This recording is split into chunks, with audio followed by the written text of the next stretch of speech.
श्री बाळमामा प्रसन्न. नमस्कार प्रेमळ भक्तांनो. ओळखतो आवाज, ओळखतो खून. आपल्या भक्तांसाठी तो फिरतो अजून. त्याला उगम नव्हता, त्याला शेवट नाही. तो त्रिलोक्यांचा स्वामी, नुसताच संत नाही.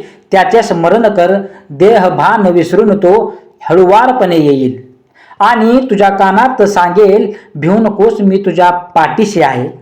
भिवू नकोस, मी तुझ्या पाठीशी आहे. भक्तांनो, रोज बाळूमामांना प्रार्थना करा, दर्शन करा, बाळूमामांचं दर्शन घ्या. बाळूमामा आज काही दिले हे तुम्ही आणि ते तुमचेच आहे. मी फक्त निमित्त मात्र. इतरांना दिले त्यापेक्षा खूप जास्त मला भक्तांनो दिलेस.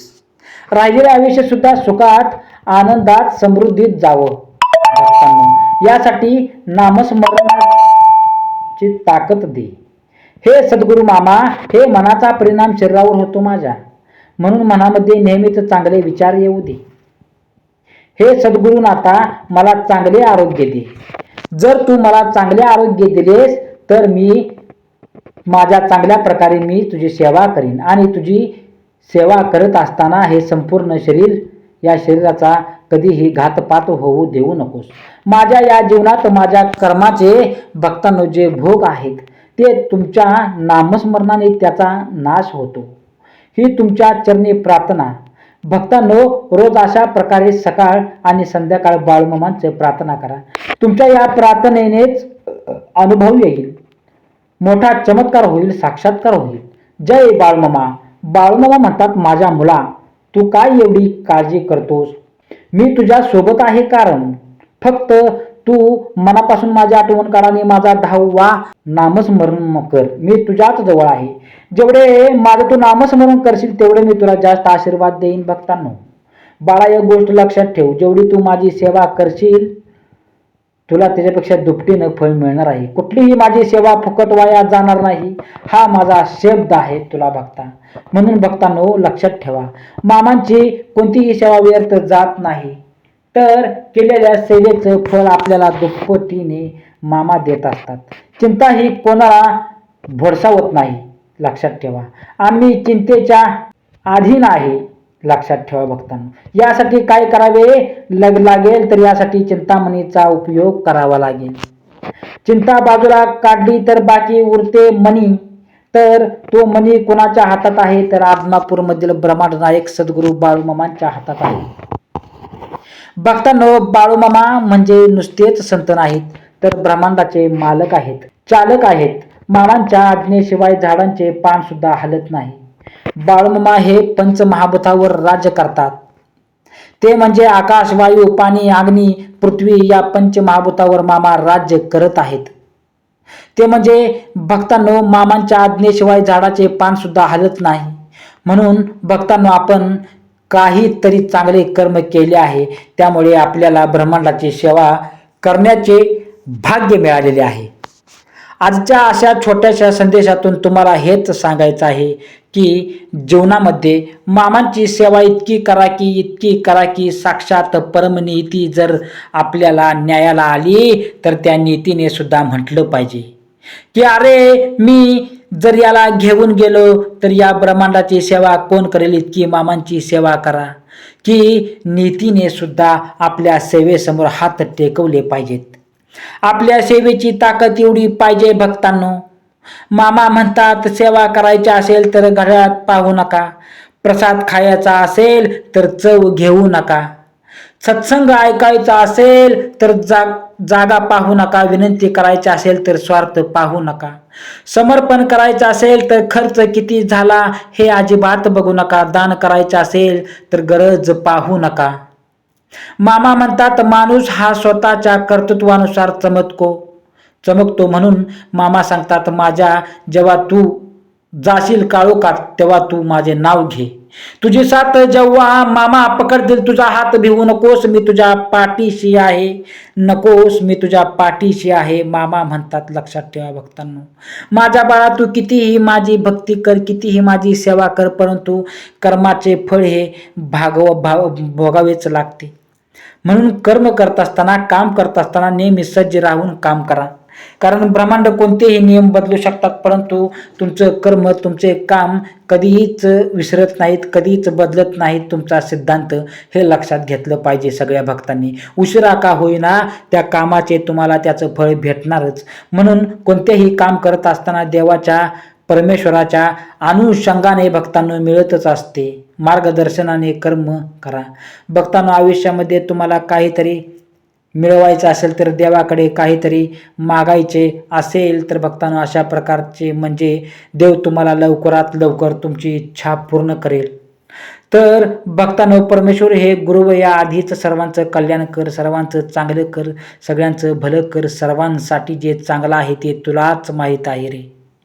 सर्वांचे चांगले झाल्यानंतर मग माझं चांगलं कर, माझ्या सर्व इच्छा तू पूर्ण कर. हा छोटासा प्रयोग तुम्ही करून बघा भक्तांनो. अशा छोटीशी विनंती आहे मामांची तुम्हाला, माझी तुम्हाला. मामांना करून बघा भक्तांनो, एकदा तुम्ही करून बघा. सर्वांसाठी प्रार्थना करायची आहे. मामांच्या सेवेसाठी भक्तांनो कसल्याही प्रकारचा अहंकार बाळगू नका, स्वार्थपणा ठेवू नका. अन्यथा भक्तांनो तुम्हाला कसल्याही प्रकारच्या सेवेचं फळ मिळणार नाही, हे ध्यानात आलं पाहिजे सगळ्यांच्या. मामा म्हणतात, जसं तुम्ही भक्ती करत असताना शुद्ध मनाने अगदी प्रेमाने भक्ती करत असतात, त्याचप्रमाणे भक्तांनो तुम्ही कर्म करत राहा. सुद्धा सावधगिरीने कर्म करा. मनामध्ये सकारात्मक ऊर्जा ठेवून कर्म करा, प्रामाणिक कर्म करा. मित्रांनो, आमच्या घरात देवघर आहे म्हणण्यापेक्षा देवाने दिलेल्या घरामध्ये आम्ही राहतो असे म्हणा. देवाने आपल्याला काहीतरी द्यावे म्हणून मंदिरात जाऊ नका, तर देवाने आपल्याला एवढं सुंदर आयुष्य दिलं, एवढं सुंदर जीवन दिलेलं आहे म्हणून मंदिरात जा आणि त्या देवाकडे आभार माना. मित्रांनो, भक्तांनो, देव आपल्याला छोटीशी गोष्ट देत असतो किंवा मोठी गोष्ट देत असतो, तर फक्त आपल्याला प्रेमळ मनाने, अगदी स्वच्छ मनाने ती देत असतो. लक्षात ठेवा, आयुष्य तो माणूस कष्ट करायला कधीच लाजत नाही. त्या माणसाला या जगात यशस्वी होण्यापासून कोणीही अडवू शकत नाही भक्तांनो.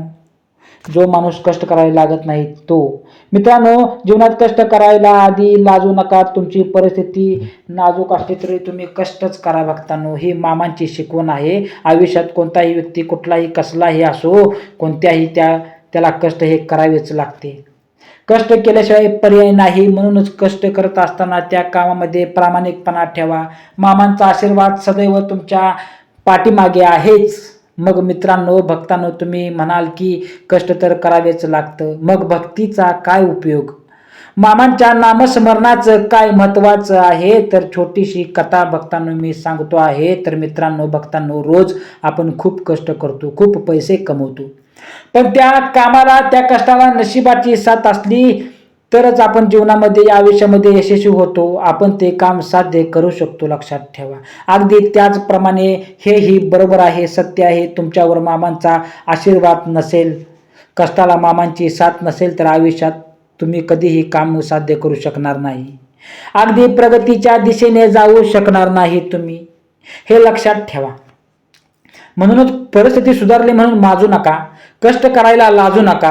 हे मामा तुम्हाला पुन्हा पुन्हा बजावून सांगत आहेत, ताकीद करत आहेत. आयुष्यात परमेश्वर आपले भाग्य कधीच लिहित नाहीत, परंतु या जीवनामध्ये, या आयुष्यामध्ये, या वळणावर, आयुष्याच्या या प्रवासात आपले कर्म आणि विचार, आपले व्यवसाय हेच आपले भक्तांनो भाग्य लिहित असतात. हे लक्षात घेतलं पाहिजे सर्व भक्तांनी. म्हणूनच आपले कर्म, आपले विचार, आपले व्यवहार कसे आहेत हे एकदा तुम्ही पडताळून पाहिलं पाहिजे. भक्तांनो, जे कर्म तुम्ही करणार आहे त्याचं फळ तुम्हाला अगदी हळूहळू का होईना ते तुम्हाला भेटणारच आहे. परंतु जर तुम्ही वाईट कर्म करत असाल, चुकीच्या मार्गाने जात असाल आणि चांगल्या फळाची अपेक्षा करत असाल तर भक्तांनो, आयुष्यात तुम्हाला चांगले फळ कधीच मिळणार नाही. म्हणून कर्म चांगले करा, फळ सुद्धा भक्तांनो चांगलेच मिळेल. हा परमनैतीचा, गुरुत्वाकर्षणाचा नियम आहे. या जीवनामध्ये शांतच राहण्याचा एकदम उत्तम पर्याय आहे. ज्या गोष्टी आपण बदलू शकत नाही त्या गोष्टी विचार करणं सोडा. लक्षात ठेवा, ज्या गोष्टी आपण बदलू शकतो त्या गोष्टीचाच विचार करायचा, अवलंब करणे मामा म्हणतात. बाळा, कितीही साठवून ठेवलं तरी बाकी येतं शून्य, आणि संकटाच्या वेळी कामाला येतात ते फक्त आपल्या चांगल्या कर्माची पुण्याई आणि माणसाने मित्र जोडीदार लक्षात ठेवा. नेहमी पुण्य जास्त करा, साठवून कमी करा. जेवढे जास्त तुमचं पुण्य असेल तेवढे जास्त परमेश्वर तुम्हाला देत राहील. म्हणून तुम्ही तेवढेच मोठे श्रीमंत होत राहा. लक्षात ठेवा, कठीण रस्तेच आयुष्यात सुंदर ठिकाणी नेऊन पोचतात आणि नवीन सुंदर अशा निसर्गाचा भक्तांनो अस्वाद देतात. म्हणून लक्षात ठेवा, कठीण काळ आला म्हणून गोंधळून जाऊ नका किंवा भक्तांनो देवावर निराश होऊ नका. तर लक्षात ठेवा की तुमची चांगली वेळ येणार आहे. म्हणून भक्तांनो तुम्हाला देवाने कठीण वेळ आलेली आहे. म्हणतात ना, आयुष्यामध्ये जीवनामध्ये यशस्वी होण्यासाठी आधी खडे खावे लागतात, नंतर पेढेच खायला मिळतात. लक्षात ठेवा मित्रांनो, भक्तांनो. तर या परमेश्वराचे आभार माना, कारण कठीण वेळ येण्यापूर्वीच देव तुम्हाला कठीण रस्ते देत असतो आणि ते रस्ते पार केल्यानंतर तुमच्या आयुष्यामध्ये भक्तांनो काहीतरी चांगलं चमत्कारिक घडणार आहे. जीवनात पैसा कधीही आणि कितीही कमावता येतो भक्तांनो, परंतु एकदा गेलेली वेळ आणि एकदा गेलेली माणसं आपल्या जीवनातून या आयुष्यातून पुन्हा कधीच भेटणार नाहीत. लक्षात ठेवा. म्हणून तुम्ही नेहमीच वेळेला जपा, वेळेची कदर करा, वेळेचे भान राखा, माणसाची कदर करा, लहान मोठ्यांचा आदर करा. जर मामांचे नाव तुमच्या ओठावर आणि मनात असेल तर तुम्ही घाबरता कशाला? काही झालं तरी मामा तुमच्या पाठीशी आहेत, पाठीमागेच राहतील. तुमच्यावर दुःख आलं तर मामा तुमच्या पाठीशी राहतील. जर तुम्ही सुखात असला तर मामा ही तुमच्या सुखामध्ये मिसळून, तुमच्या आनंदामध्ये मिसळून तुमच्या पाठीशी राहतील. लक्षात ठेवा. मामा म्हणतात, नको करू उगाच गर्व, ऐश्वर्याचं ऐश्वर हे तुझ्याजवळ, थोड्या क्षणासाठी करशील माझे मनोभावे नामस्मरण, तर मी असेल तुझ्या पाठी जन्मोजन्मासाठी, असं वचन आज बाळू मामा आपल्याला देत आहेत. जर आपण बाळू मामांचे मनापासून नाव घेतले, नामस्मरण केले, तर बाळूमामा आपल्या पाठीशी जन्मोजन्मासाठी राहतील. नुसतं मामा माझ्या सोबत राहा असं म्हणून फायदा नाही, तर मामांना अशा प्रकारे तुम्हाला वचनात गुंतवायचं आहे. नेहमी आपल्या सोबत राहतील. लक्षात ठेवा, यात काही शंकाच नाही. जय बाळूमामा. आजचा बाळूमामाचा हा संदेश कसा वाटला कमेंट करून नक्की मला सांगा. सहमती कळवा भक्तांनो. आणि हा व्हिडिओ तुम्ही भक्तांनो पूर्ण बघितला त्याबद्दल सर्वांचे भक्तांनो मी मनापासून आभारी मानतो. ठीक आहे. तर बाळूमामा सर्वांचं भलं करो हीच मी आमच्या बाळूमामांच्या चरणी, आपल्या सर्वांच्या बाळूमामांच्या चरणी प्रार्थना करतो भक्तांनो. म्हणून जर तुम्ही भक्तांनो या चॅनलवरती तुम्ही नवीन आचेला तर चॅनलला सबस्क्राईब करून बेल आयकॉनचं बटन दाबा. कमेंटमध्ये श्री सद्गुरू संत बाळूमामाच्या नावानं चांगलं, मुळे महाराजांच्या नावानं चांगलं, हरसिद्धनाथाच्या नावानं चांगलं मित्रांनो हीच कमेंट करा. ठीक आहे. तर चांगलं चांगलं बाळूमामाच्या नावानं चांगलं.